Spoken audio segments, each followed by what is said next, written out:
Hey guys, welcome back. So today we're gonna dive into another mysterious video, Unsolved. Now this case has a lot of details, so you guys have to hang on, get some popcorns and get some iced tea and sit there, hang on tight. I try to experiment a little bit with, some of my outfits today. I mean, I'm actually loving my flower rhinestone earring. Like, look at this, like it comes down so first. Also, this is a cool cape that I found that can be very useful for future outfits. So this case is actually very popular. It's one of the 3 most mysterious unsolved cases in South Korea. Number 1 I did already. You guys can check that one out. That's one of the most mysterious. If you're up for the Frog Boys video, which is the 3rd most mysterious unsolved crime case in Korea, give this video a thumbs up so I know that you guys want to watch it. Alright, so today we're gonna be talking about the mysterious phone call game. This happened back in 1991, so it's been, what has it been? It's been about 28 years. This happened before even I was born. So we're gonna be talking about Lee Young-ho, who was only 9 years old at the time, and he was kidnapped on the night of 1991, January 29th. This happened actually in the town of Apgujeong.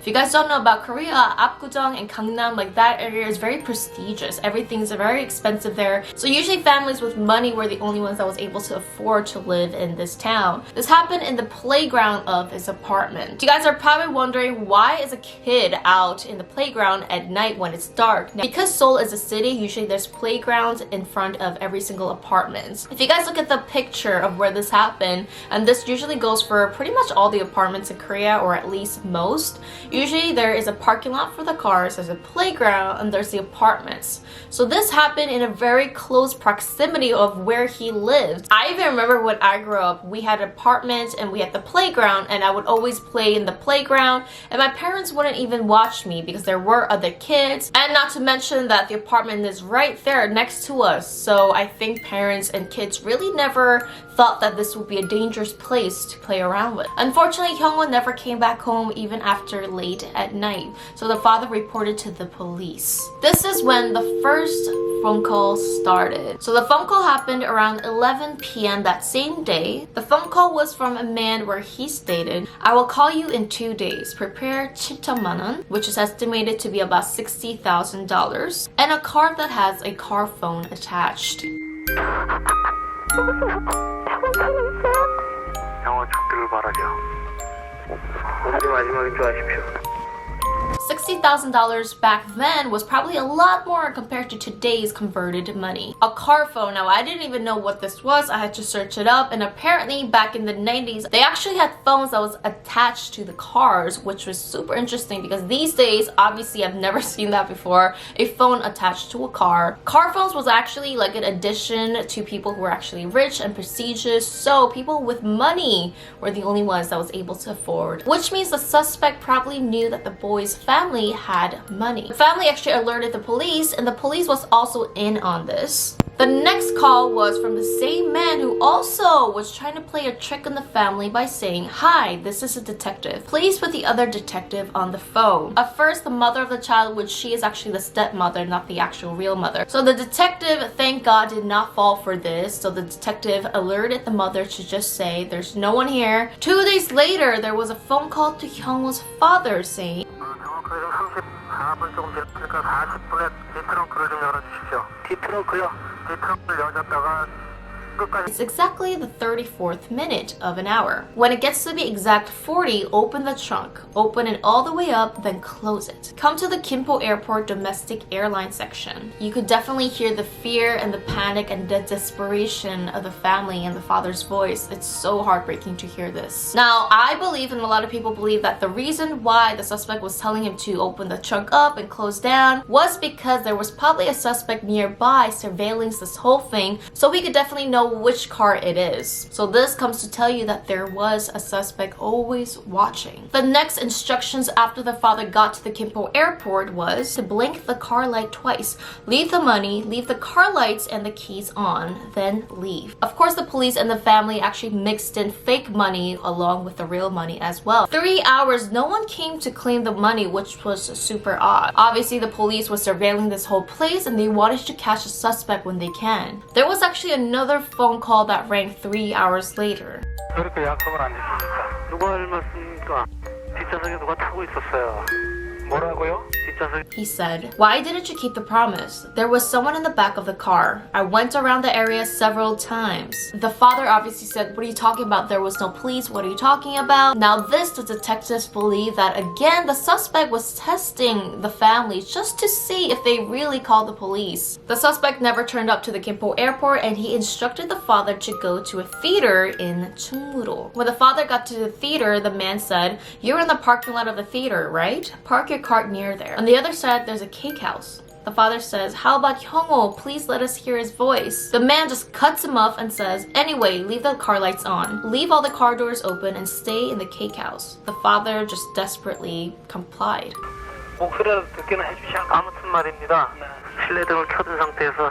알았습니다. After a while, again, a couple hours later, there was no sign of the suspect ever showing up. There was actually a phone call that day that went to Hyungwo's mother again and said, 왜 말씀드렸지? 연락하지 말라고. 무슨 연락이요? 무슨 말씀하시는 다시 나왔다실 겁니까? 무슨 말씀하시는 거예요 지금요? "Do you not have care for your son? I saw you call the police. I told you not to." The mother said, "What are you talking about?"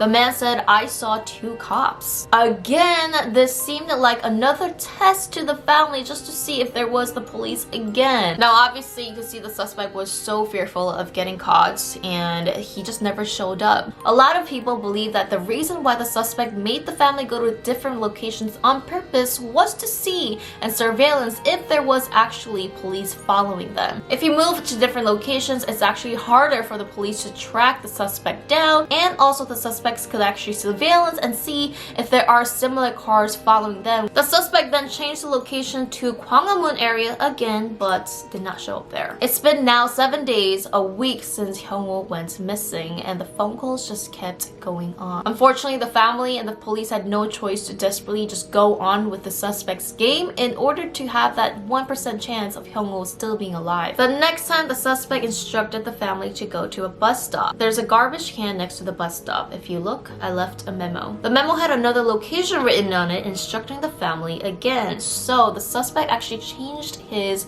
tactics. At first, the suspect was using the phone call game, but now he's using this treasure hunter game, like they have to search for another memo somewhere else. The memo instructed to another location. Then the man said, "Near the restaurant, there's a newspaper board. There's a memo inside," and he just hung up. Later, they were actually able to track some of the phone calls that was made from the suspect, and most of them were made from payphones. So if you guys know about payphones, it's really hard to track who was there, especially because there's not a lot of CCTVs, and the suspect on purpose picked a location where there was a lot of people. The next location was an electrical stand near a station, a subway station. In the electrical stand, there was another memo in it, instructing the family this time to deposit 2,000만 won, which is around $17,000 in today's money, into 2 accounts, and actually had the bank information in it. The name of the bank provided was someone named Yoon Hyun-soo and Kim Chu-sun. It also stated in the memo, if you call anyone or any authorities, this game will come to a stop. Of course, the family was working with the police like you probably should be doing, and they advised them to try and submit it right before the bank closes so the police could at least crack down on this case. This actually allowed the suspect to not be able to collect the money, and the family only submitted it to 1 account. The police actually searched the banks and there was a possible witness. Now, unfortunately, the suspects were kind of smart, 1 move ahead. Basically, they picked a bank that had no CCTV. Again, this is 1991. They did have CCTV, but not in every bank like today. They also picked a bank where there was a lot of people. This could obviously confuse bank workers because they probably deal with like tens of people every single day. So there was this one bank lady that could have been a potential witness. The lady said, I remember having a strange conversation with this man. The woman told the man, if you tell me your ID number, I can give you a higher interest rate. So this man was trying to open a bank account. The man said, I don't need any interest rate. I'm just going to receive money. Just do it for me. There was another incident with another witness. Now this is the part where it gets so frustrating because they could have catched the suspect. One of the bank lady witness says there was another man who tried to cash money, but his bank account was disabled. So back in the 90s, when the bank account would be disabled, there would be an alarm that comes up in the computers. Bank unfortunately did not know why there was an alarm because it could be about anything. When the lady told the man, I'm sorry sir, your account has been disabled, the man just said, give it to me. took his banknotes right away from the lady and left quickly. She described this man of being someone in the 30s, actually very well put together, clean cut, had a round face and around 170 centimeters in height.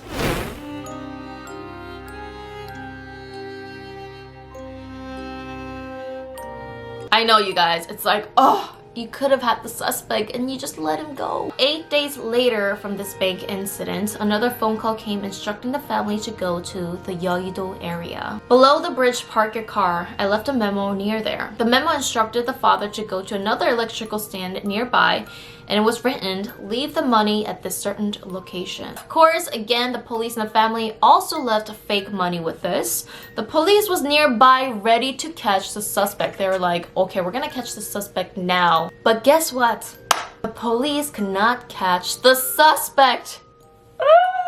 When the father actually left the money at this location, there was a miscommunication with the police. Police said because the next location was in an odd place, they were actually surveilling the wrong area. So when the police got to the right location, 3-4 minutes later, the money and the suspect was already gone. I know this could be frustrating, but at the same time, it's the 90s. They probably didn't have high technology like earphones and texting back then where you could communicate right away. It probably took them some time to let the other person know where they were. In one of the last calls that they received from the suspect, he said, I received the money well, but I see that it was mixed with fake money. I will still take it as a sign that you don't want to save your son. In total, they say that there was about 60 calls made. Now, in 1991, March 13th, 44 days since Hyung-woo went missing, Hyung-woo's body was found in Jamsil area in a highway sewage. He was actually wearing the same clothes from the day he disappeared, which just breaks. I mean, I don't even know how the family would be feeling at this point. Now, the autopsy unfortunately showed that there was still food in his system, but the food that was found in his system was the same food that he ate the day he was kidnapped, which made the detectives believe that he was actually killed the day he was kidnapped, which means from all these time that the suspects were playing this game, Hyung-woo was not even alive. What are some of the evidences that the suspect left behind? Now, unfortunately, there weren't too many clues left behind, but all they had was recording tape and the memos. Now, the detectives were looking back at the tape recordings, and there was one thing that the guy would always say. The suspect would always say, we are doing this, we are doing that, we are here. 그냥 잠들어 버리겠습니다. 저희들이 보고 있다가 만약 다른 사람이 먼저 집어본다거나 저희가 바로 무사히 받았다는 연락이 which made the detectives and the family believe that there was more than one person behind this. Also, in one of the phone calls, the man said, I'm also tired as I've been tied to this, which made the police believe that the person that was actually calling wasn't the main suspect, that there must be someone behind this kind of being the main chess player. You guys remember one of the first days that the suspect made the family go around and get the memos. Now, when the police was looking at the timeline of everything, they believed that there has to be at least up to 3 suspects that was there that day. One to surveillance the first area, the second suspect to surveillance the second area, and the third suspect to make the phone call during all this, as the phone call was traced to come from Apgujeong area, which was a different town. Now, this one is a little bit tricky, but there was a montage drawn of the suspect, of course, from the help of the bank witness. Also, there was a montage of a man who possibly could be the suspect of the one who called. Experts say looking at the montage of the 2 people, the guy that was at the bank could not be the guy who called. Just by looking at the jaw and the mouth, apparently it cannot be the voice of the man, which I'm not sure how exact this information could be because they are basing off of witnesses and drawings. There's a high possibility that the suspect was someone that knew the family very well. The fact that the suspect knew that this family probably had money, that probably had access to 7,000만 원 or $60,000, had access to a car phone which was only known to be for the prestige. How else would the suspect know that the kid has money unless he knows the family? It seems like the suspects kind of knew the minds of the family and they were able to manipulate them very, very easily. There were a lot of people that were questioned, but there was this one main suspect or main person that was very odd, and he was known to be Hyung-woo's uncle. Basically, he was Hyung-woo's biological mom's brother, so Hyung-woo's uncle. In the police questioning, the uncle did verify where he was, but there were some things that didn't make sense, but the police say it wasn't ever enough evidence to arrest the man. Another weird thing about the uncle was he knew the family had 7,000,000 won, aka $60,000 exactly, as he was the one who helped with the divorce settlement of Hyungwon's parents. So coincidence? Like I said, unfortunately there was lack of evidence and they were never able to find a suspect or someone to put behind the bars. Unfortunately, this case is still a mystery that is unsolved till this day. Now there are rumors that the police are looking back into this case with the technology that we have today, such as, I'm not really sure what they're looking into, but they are trying to finally solve this and try to see if they could arrest anyone. It is so scary because these suspects that were never caught could be living and breathing among us. The unfortunate thing is that the statute of limitation of the suspect has been reached, so even if he was caught, he can't be put to trial. But what has not come to a conclusion is probably still the family has not forgiven and forgotten about the suspect. The public also have not forgotten about the suspect in this case. I really want to know what you guys thought about this case. I hope you enjoyed that video. Remember to hit the subscribe button and let me know if there's any cases you guys want me to cover, and hit the notification bell because I reply to all my early bursts. Thank you guys so much and see you guys in my next video.